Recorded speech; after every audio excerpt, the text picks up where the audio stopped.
Hola, mis estimados estudiantes, espero que se encuentren ustedes muy bien. Antes de comenzar el vídeo, recordarles que semanalmente o cada 2 o 3 días, según el tiempo que tenga, estaré subiendo problemas de examen resueltos de las universidades de España, de la Universidad de Las Palmas de Gran Canaria y otras también de otros países.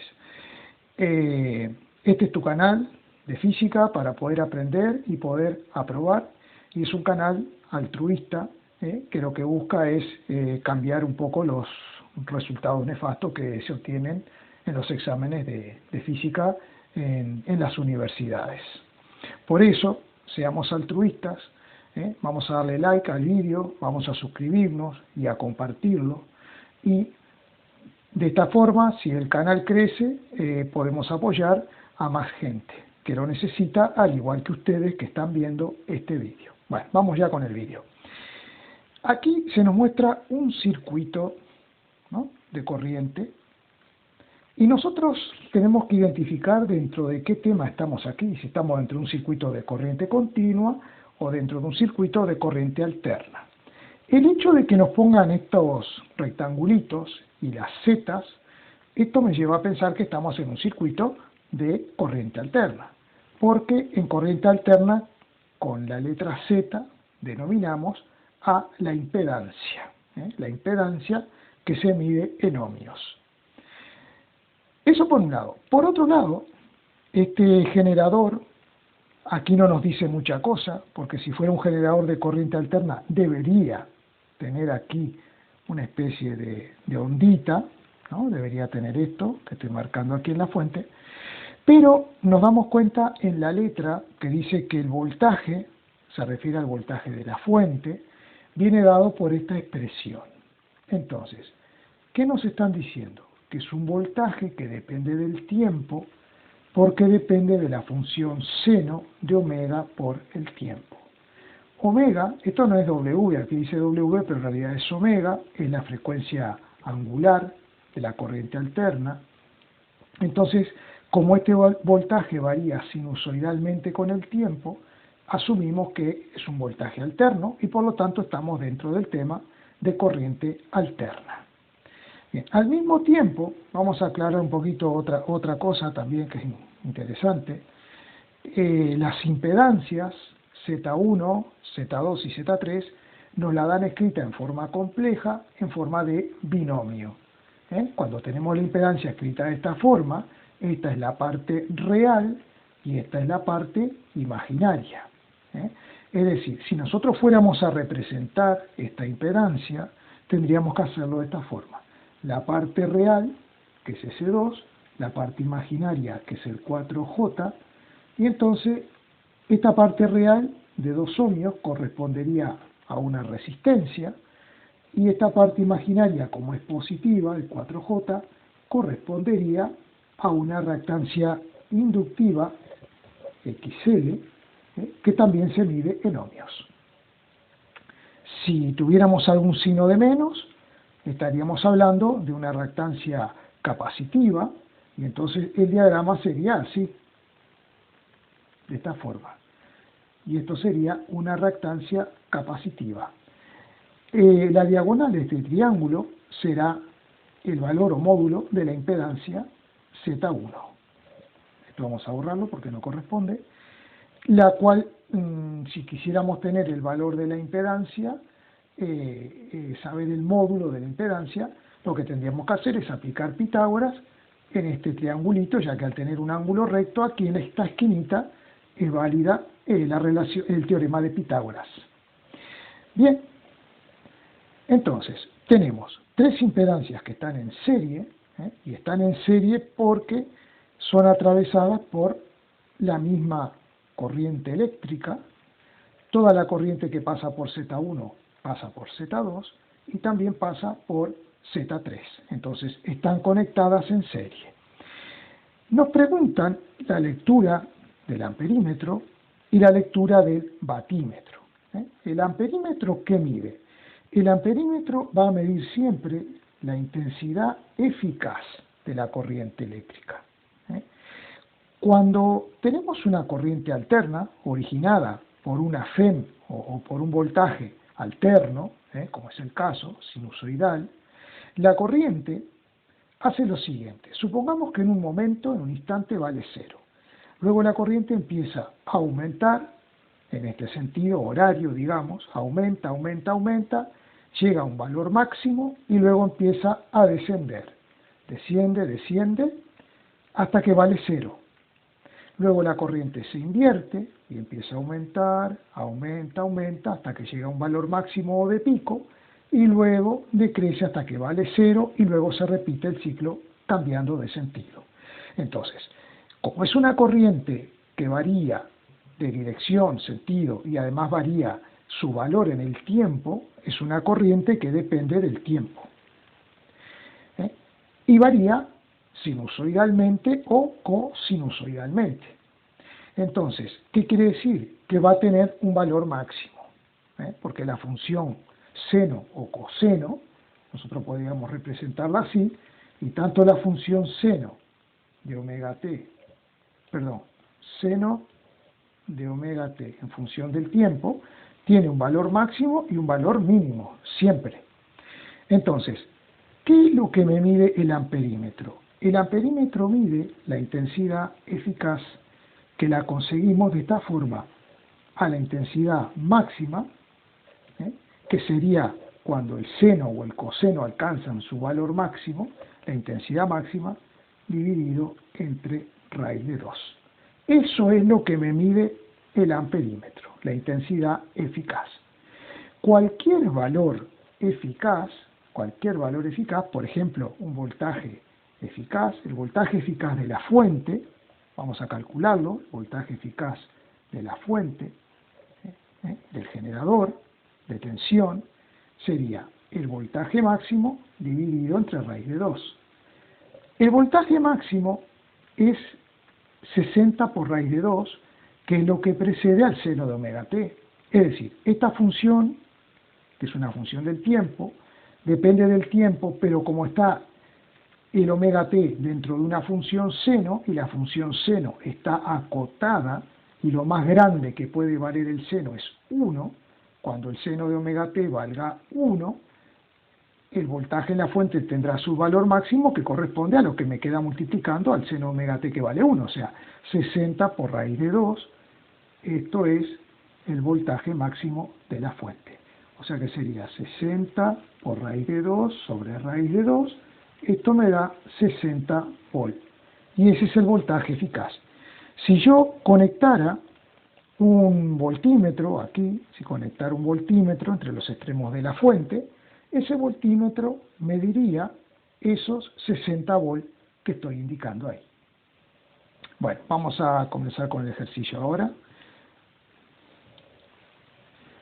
Bien, si queremos saber lo que indica el amperímetro, es decir, la intensidad eficaz, vamos a tener que usar la ley de Ohm, pero para un circuito de alterna, la ley de Ohm sería que la intensidad eficaz es el voltaje eficaz de la fuente, que lo tenemos, que vale 60 voltios, entre la impedancia total.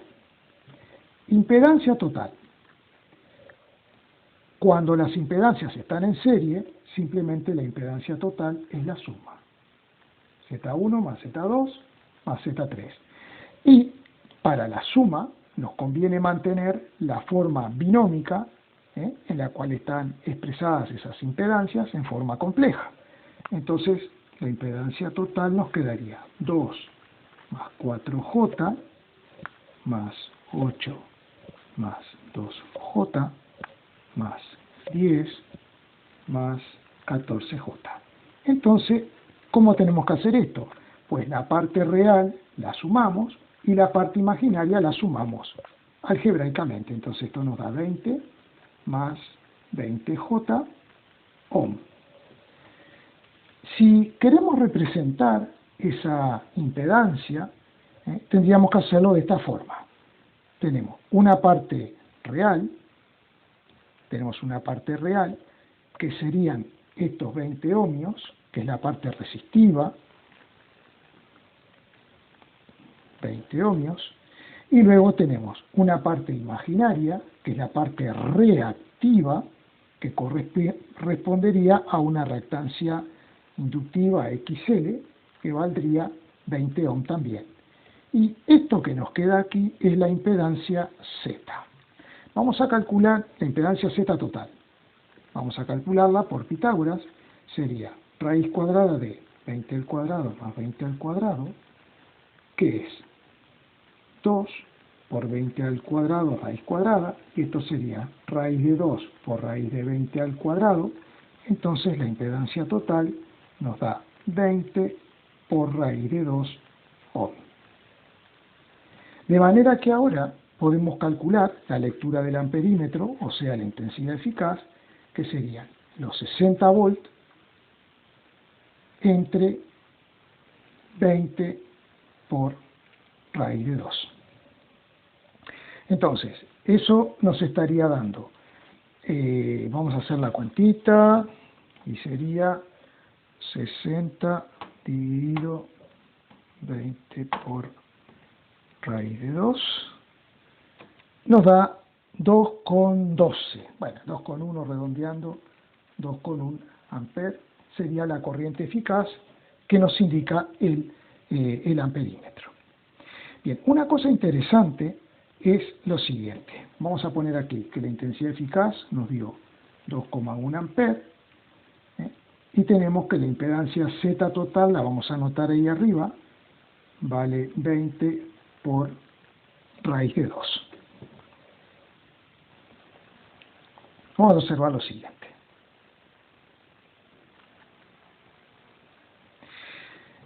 En un circuito en serie, ¿no?, como este, de corriente alterna, nosotros podemos hacer, además del triángulo de impedancia, podemos hacer un diagrama de voltajes. Podemos hacer un diagrama de voltajes. Normalmente, para hacer el diagrama de voltajes, nosotros tomamos como fasor de referencia la intensidad, ¿no?, ponemos los valores máximos, y luego tenemos lo siguiente. El voltaje en la resistencia estará en fase con la intensidad de la corriente, que es la misma para todas. Y entonces ese voltaje, vamos a ponerlo con otro colorcito, esto sería el voltaje suma que hay en Z1, Z2 más Z3. Vamos a llamarle VR. Luego vamos a tener una caída de tensión, que es la suma de todas las caídas en las reactancias inductivas, que corresponde a esta parte, que será un voltaje que normalmente le llamamos, vamos a llamarle así, Vx, porque puede deberse a una reactancia inductiva o a una reactancia capacitiva, ¿no? En este caso es inductiva porque todo tiene signo positivo, lo que está en J, indicando que solamente tenemos resistencia bobina, resistencia bobina, resistencia bobina en estas cajitas. Bien, y entonces, esto que tenemos aquí no es otra cosa que el voltaje máximo de la fuente, o sea, este 60 por raíz de 2. Bien, estos dos triángulos son semejantes, porque para llegar a este triángulo simplemente multiplicamos cada uno de estos lados por la intensidad máxima. Entonces, si estos triángulos son semejantes, estos ángulos que estoy marcando y señalando son iguales. Este ángulo es muy fácil reconocerlo. Si este lado vale 20 y esto vale 20, este ángulo es de 45 grados. Es de 45 grados, que también lo tenemos aquí. Ahora bien, el voltaje, ¿no?, si vemos la función que lo representa, aquí dice seno de omega t, pero no se agrega ningún ángulo, no pone seno de omega t más 30 grados, seno de omega t menos 15, no pone nada de eso. Entonces, en este caso, este fasor, que representa el voltaje de la fuente, es el que está tomado como fasor de referencia, y por lo tanto la intensidad está retrasada 45 grados con respecto a la tensión o voltaje. Es decir, que nosotros también podríamos escribir que la intensidad, ¿no?, es el valor máximo, que sería la intensidad eficaz por raíz de 2, y aquí vamos a poner el angulito de menos 45 grados. Entonces, eso nos quedaría, sería la intensidad eficaz, nos dio 2,1 por raíz de 2, nos da 2,96, bueno, 2,97 con un ángulo de menos 45 grados amperes. Vale. Bien, de todas formas lo que nos piden, que es la intensidad eficaz es la que nosotros acabamos de calcular aquí. Bien, ¿cómo podemos calcular ahora la lectura del batímetro? El batímetro, como está conectado en los extremos del circuito, va a medir la potencia total disipada en esa impedancia total. Entonces, ¿cómo la podemos calcular? Bueno, la potencia activa o potencia eficaz, la podemos calcular de la siguiente manera. Como la intensidad que pasa por cada resistencia es la misma, podemos poner intensidad eficaz al cuadrado por el valor de la resistencia. ¿Cuál? Esta resistencia que vale 2 ohmios, esta otra que vale 8 o esta que vale 10. No, como la intensidad es la misma y la resistencia es la suma de las resistencias, voy a poner la resistencia total, que eso me da 2 y 8, 10, me da 20. ¿Vale? Entonces sería intensidad eficaz, que es 2,1 al cuadrado por 20, y eso me está dando 2,1 al cuadrado por 20, 88,2 vatios. 88,2 vatios. Otra forma que tenemos de calcular la potencia eficaz, que es la que mide el batímetro, es hacer intensidad eficaz por voltaje eficaz de la fuente por coseno de phi. Recordemos que al coseno de phi se le denomina factor de potencia y es el coseno de este angulito, que es el que forma el voltaje de la fuente con la intensidad de la corriente. Entonces, de esta forma nos quedaría intensidad eficaz 2,1 por el voltaje eficaz, que dijimos que es 60, por coseno de 45 grados, y hacemos la cuentita en directo, 2,1 por 60 por coseno de 45 grados, y nos está dando 89, ¿vale? 89, claro, siempre hay redondeos, ¿no? Porque esto además está al cuadrado y está redondeado, pero prácticamente nos da lo mismo, ¿vale? Podemos aceptar que nos da lo mismo. Bueno, este es el ejercicio y espero que lo hayan entendido. Ustedes pueden enviarme problemas, sugerencias, a través de los comentarios que pueden ir agregando luego que vean el vídeo. Bueno, a suscribirse y seguir esperando que seguiré subiendo vídeos. Muchas gracias.